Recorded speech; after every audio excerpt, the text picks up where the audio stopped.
Ladies, can I take you to the video of epic proportions? No, but COD Gameplay can. And he will. And I will too. So will you? I hope so. I know so. Dualcom? Okay.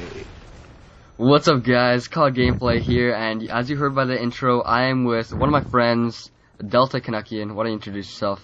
Hey guys, my name is Delta Canuckian. I make videos and post them on YouTube, and I don't just play Call of Duty, I play a lot of stuff. But this is some Call of Duty since we are on COD Gameplay's channel. I know you guys are going to freak out otherwise. Okay, that intro was awesome. That was actually the first time I heard that intro. He's like, okay, I got this. I'm going to do an epic intro. And I'm like, okay. And what does he do? Starts off with an Old Spice epic intro of epic proportions. Yeah, that was awesome. That's going up there. I've got a few of these. I've done one to Dualcom with one of my friends where he had no idea it was coming. He didn't even know that he had completely no idea. He thought I was just going to start off normally, and I came out with that, and it was actually hilarious. Okay, so the first topic we have is about Modern Warfare 3. You want to start us off on that? Yeah. This is going to be interesting because, as I guess reports / rumors have it, there's going to be 3 development teams working on the game. Infinity Ward and Sledgehammer Games are handling the single-player campaign, which interests me for 2 reasons. Because with 2 teams working on it, A, you could get a longer campaign, and B, the head guys at Sledgehammer Games worked at Visceral Games and created the first Dead Space, which is one of my favorite all-time games. So that interests me. However, what worries me is Raven Software is handling the multiplayer. And if anyone played, I know a lot of people like Singularity, and I think some people like Wolfenstein, but to be honest, their netcode, the way the multiplayer was set up was awful, and I know I'm not the only one that thinks that either. My experience with both those games was getting into a match right away, rubber band lagging around for 10 seconds, getting disconnected, and then never being able to connect to a match again. I'd plug my controller in so it didn't die, the battery, and I'd just hit matchmaking, and I'd sit there for half an hour and watch. Wow. Yeah, see, I've never actually played Wolfenstein. I'm just more of a Call of Duty player. I play some other games, but Call of Duty servers are actually pretty good. Starting out, usually on Black Ops, it was pretty bad, like the first maybe 2 weeks, but it got better, and I would hate it to see it being like the first 2 weeks of Black Ops for like the whole time. No, dude. If you thought the first 2 weeks of Black Ops were bad, you're going to be praying for that. Oh, jeez. With Raven. Unless they somehow step up their game after a year and blow my frickin' mind, it's just going to be a mess. It's going to be a failure. Yeah. We're going to have to hope that they actually have the smarts to put in okay servers that will hold it. And also, they're not just doing the servers, they're doing everything. Yeah, all the multiplayer, right? Although they do have the engine. They do have the Call of Duty engine, which is given to them by Activision. They have the engine instead of running on Unreal. And don't get me wrong, Unreal Engine 3 is a really good engine, but the thing is, you see a lot of the first-person shooters that come out using that engine, and unless they're actually being done by Epic Games themselves, they're just a lower tier, a lower quality in graphics, gameplay, etc. It's just all the same. Whereas Epic Games, they're the only ones that can really utilize it to its fullest extent. Yeah. So, do you have any other things you want to talk about on multiplayer? Yeah, I guess. I just hope, if this rumor is in fact true, and it's been around for a while that the ACR is going to be back, just make it like the ACR on Homefront. It's got fairly high damage compared to some of the other assault rifles, like it's the more higher powered, but it less accurate, good amount of recoil, and it's just a balanced gun. And that's for the first week after I had Homefront, I'd be going around just kind of joking about that, saying, "Oh my God, the ACR has recoil! Oh my God!" And it was funny, obviously, but seriously, it has recoil. So that's one thing. They're going to have to make it balance between guns. But then again, balance between guns does not make a perfect, amazing game because of Black Ops is a perfect example of that. Yeah. But I think it's a damn near perfectly balanced game. And yeah, Ghost is a little iffy, but think about this Go play.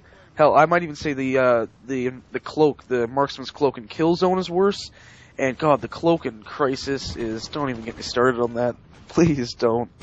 Yeah, I'm hoping that they come out with a lot of guns, because guns are things that get me keep on playing, because I always like using different guns. I don't like using the same guns over and over, so hopefully they come out with lots of guns, and hopefully the graphics are up to par with Black Ops and Modern Warfare 2. If they aren't, so be it, but I'd rather have better gameplay than better graphics, in my opinion. Yeah, well, there's a fine line. If you can have like kind of lower graphics than other games, but you have to keep it at a certain point just so it's on par with others. And as you know, it's going right now. We're switching into another gameplay since we're talking for a while.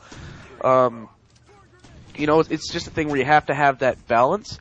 And like you were saying with Black Ops, we got, you know, it's almost a perfectly balanced game, and I'm repeating myself, but you have to have some of that fun factor. Like, I rag on Modern Warfare 2 all the time, but I go back in, and I've been playing it just in full parties in Search and Destroy, and you have so much fun just screwing around, right? And I think the big thing they have to do is go back to how statistics were taken in COD 4 and World at War. You could only see people's statistics if A, they were on your friends list, and B, they were online, at least on the PS3. And what that happens is you don't have people thinking, oh, everyone can see my kill-death ratio, everyone can see my win-loss. Well, win-loss, nothing wrong with that. But my kill-death ratio, I have to sit and kill whore so it looks awesome. So when people look at me, like in the lobby, they'll be scared of me because I'm so good, right?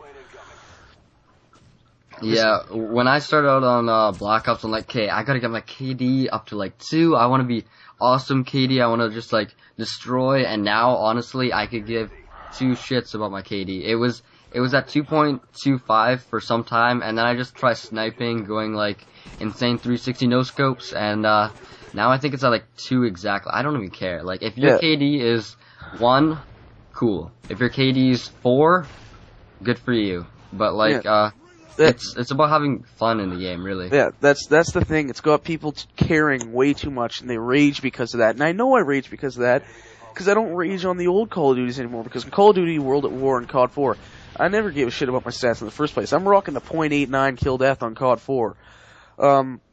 But you just have so much fun, because that's not a worry. You're not thinking, oh shit, I need gameplay, I need to get this amazing kill, whatever. It's just like, go in, have fun. Like, if you guys go and check out my channel, you'll see coming up soon, I'm going to be posting Modern Warfare 2 videos, like 5 or 6 of them, live comm, open mic on Modern Warfare 2 Search and Destroy, where we're all running around with frickin' riot shields.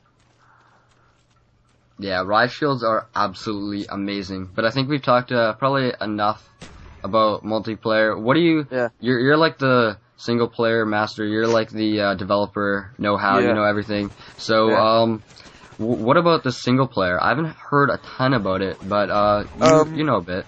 The only thing I've really heard so far is that Modern Warfare 3 is actually going to be a prequel, and it's going to be following Ghost's storyline, which is kind of a positive and a negative. It's a positive because Ghost is a fan favorite. Everyone wants to see what's up with him. But it's kind of a negative because that cliffhanger ending at the end of Modern Warfare 2 and now not getting it, it's just kind of a big, like, fuck you, right? Yeah, I really never played the campaign of Modern Warfare 2 or Black Ops because I'm just like a multiplayer person, but I'm thinking maybe to go back to it just to see how it is, and then if Modern Warfare 3 is a good campaign as well, it'll kind of give me a know-how of what it's looking coming into the actual scene of Modern Warfare 3, instead of going into the campaign of Modern Warfare 3 and not knowing anything about it, you know what I mean? Yeah, well, if it is indeed a prequel starring Ghost, you just kind of need to know Ghost. Ghost doesn't even have much of a backstory, you just know he's kind of a badass. So, I don't know how much they'll tie the Modern Warfare 2 story into it and the COD 4 story into it, but what I'm hoping for right now is that with 2 teams working on it, you'll get, like a longer story, something up to like 10 hours, and I know they say it's going to be 8 to 10 hours, but that's bullshit. You can blow through it in 4 hours. And then better pacing overall. That's the big thing for me. With Black Ops Modern Warfare 2, you were just kind of like, it's all action all the time, and by the time you get to the end of it, you're just exhausted. You're like, oh, thank God, it's over, right? Yeah. With other games that have really good pacing and slow things down and let you kind of look at the environment and, like, fill yourself in on the story, you get to the end of it and you're wanting more.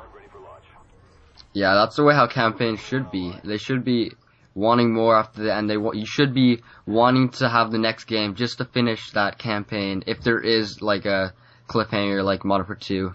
And yeah, what do you think is the best campaign for Call of Duty that you played? Black Ops. Oh, I haven't played anything pre-COD 3, right? That was my first Call of Duty, so I don't know how the original COD. Well, I played like a couple levels of the original COD. Never played COD 2, but Black Ops simply because all of them, you know, not particularly well paced. It's more the fast paced. COD 4 was probably the close to getting it right of all the ones I played. Black Ops was that non-stop pace, but the thing is, its story was probably the strongest of all the Call of Duty games, and it was one that I finished, and I wasn't so much looking forward to getting into playing more as I was figuring out more of the story. What is going on here, right? Yeah, okay. Well, I think we're actually probably coming up to time. Yeah, we're over our time limit, I think. Yeah, we are. So we're going to the second game, and we've already passed the second game. Yeah, we've passed the second. Okay. We're looking at like a picture of a cat right now or something. I don't know. I'll get something good. Okay, well, that is the end of it, guys. Hopefully you guys enjoyed it, and if you did, go check out his channel. It doesn't hurt. Go check it out, and if you like it, subscribe. Any last words? Yeah, if you're gonna head to my channel, you can expect Call of Duty. My big thing for Call of Duty is the mystery box, where you give me a class, I try to play free-for-all or whatever game mode you choose with it, and I'll record live commentary, and I tend to fail at that. So that's usually a lot of fun, unless I'm really raging. Sometimes that happens. But other than that, I'll be posting, I don't know, Killzone, Homefront, really whatever I'm feeling like playing, right? Yeah. Whatever's entertaining. If you're looking for a variety of games, a variety of gameplay, and a variety of commentary, go check out his channel. So, yep. See you guys. See you guys. See ya. Woohoo. Yeah. That intro will make it alone.